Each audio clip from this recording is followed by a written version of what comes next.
So you are looking at some important muscles of the thigh, and these muscles are compartmentalized.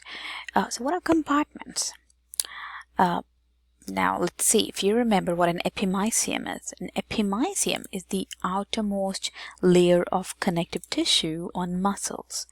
And surrounding the epimysium, some muscles have a thick layer of fascia.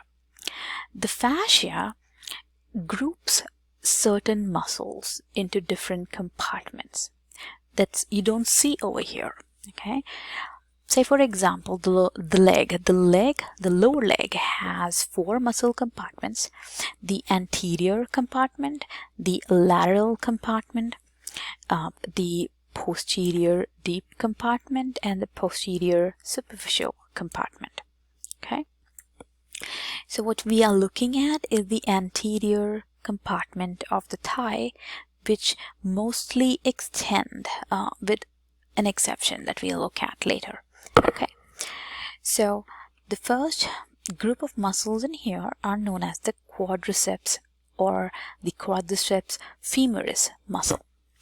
We're just going to simply call it the quadriceps for ease. Okay, so the quadriceps femoris muscle or the quadriceps are made up of rectus femoris muscle, which is right over here, vastus lateralis, this muscle, and vastus medialis right over here, and behind the rectus femoris there is the vastus intermedius muscle. The other long muscle of the thigh is sartorius. This muscle is sartorius. Okay, I'm going to start with the sartorius muscle. Sartorius muscle is also known as the tailor's muscle. It is called the tailor's muscle because once the tailors actually sat in a cross-legged position. Yeah, so the function of this muscle is to flex the leg and flex and rotate the thigh as well. So it helps us sit cross-legged. So if you look at the motion of the sartorius muscle, this muscle helps in flexing the hip. Okay, so what you're looking at is the hip flexion. Then it also helps in slightly rotating the knee medially. So if you're rotating your knee medially, this is the muscle that's helping you rotate the knee medially. This, what you're looking at is hip abduction, is moving away from the midline. So when you're moving your hip joint away from the midline, that's called hip abduction. So with all 3 different actions that the sartorius performs, we are able to sit cross-legged. So the function of the sartorius or the tailor's muscle is to flex the leg and flex and rotate the thigh. The muscle originates at the anterior superior iliac spine right over here, and it inserts into the medial proximal tibia. So this gives us a better view of the insertion of sartorius. This is the sartorius. It originates at the anterior superior iliac spine and inserts into the medial proximal tibia. The next muscle in here is the rectus femoris. Rectus femoris is a very strong muscle of the thigh, and you can see that it has bipinnate parallel fibers like a feather, and this bipinnate structure makes the muscle really strong. So for power we use this muscle, and when you stand in front of the mirror and look at the anterior portion of the thigh, that big bulge on your thigh is due to the rectus femoris muscle. So people who walk a lot, run a lot, and may have really well developed rectus femoris muscle that are pretty easily visible on your thighs. Okay, so the rectus femoris muscle originates at the anterior inferior iliac spine. Okay, I will talk about this insertion later because all these muscles, all these quadricep muscles insert in the same region. Okay, so the function of the rectus femoris muscle is to extend the leg at the knee joint, but rectus femoris muscle also helps in flexing the thigh at the hip joint.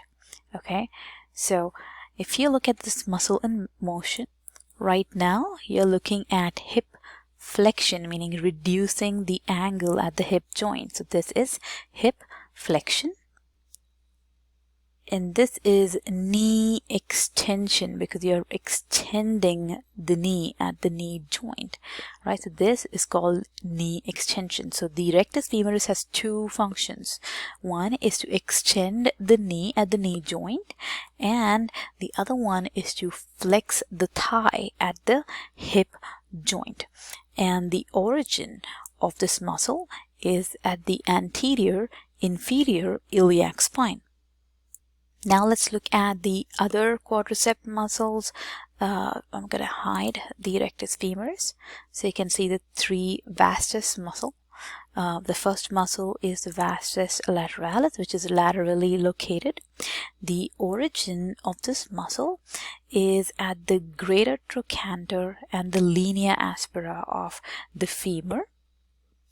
And the function of this muscle is to extend the knee and displace the patella laterally. Okay, so the main function is to extend the knee, if you can remember that. Okay, and then another important thing about the vastus lateralis muscle is that it's really well developed in babies and toddlers. So this muscle is the site of intramuscular injection in babies and toddlers.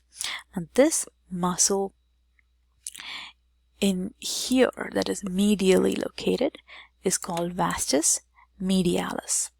Vastus medialis originates at the linea aspera of the femur. So let me isolate this, and you can see this is the linea aspera of the femur. So this muscle originates at the linea aspera of the femur, and the function of the vastus medialis muscle is also to extend the knee, and it displaces the patella or patella medially to rotate the femur.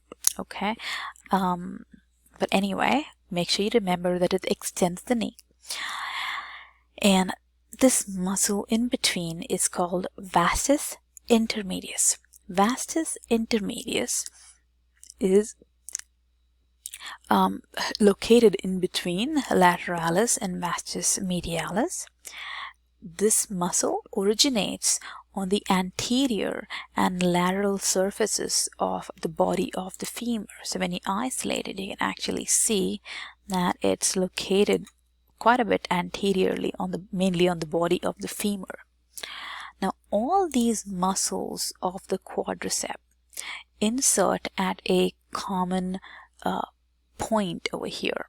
Okay, so this area, what you're seeing right now is the kneecap right over here, and behind the kneecap there's a lot of tendon behind and around the kneecap. Okay, so all of these four quadricep muscle insert into the patellar region through the quadricep tendons, and then they insert into this region, which is the tibial tuberosity. The tibial tuberosity is easy to palpate. So when you bend your knee right under the soft tissue of the kneecap, you can feel this bulge, and that is the tibial tuberosity. So they have a common point of insertion, that is the patella through the quadricep tendons, and then they insert onto the tibial tuberosity via the patellar ligament. So these are the four quadricep muscles that are very important. Another important thing that you may want to know is something about the muscle fibers. If you look at these vastus muscles, all of these have parallel muscle fiber, but the rectus femoris had bipinnate muscle fiber. So muscles with parallel muscle fibers are often used for extensive or fast movements. So they provide a big range of motion. They can extend quite a bit, but they do not provide as much power like the rectus femoris. Okay, so these are the anterior extensor compartment of the thigh, and these are the 5 muscles in the anterior extensor compartment. So as a revision, all of these quadriceps muscle extend the thigh. At the knee joint, the rectus femoris also flexes the thigh at the hip joint. Sartorius muscle, which is not seen over here right now, but sartorius muscle is the 5th muscle in the anterior extensor compartment, and it helps in flexing the leg and flexing and rotating the thigh. So it helps us sit cross-legged.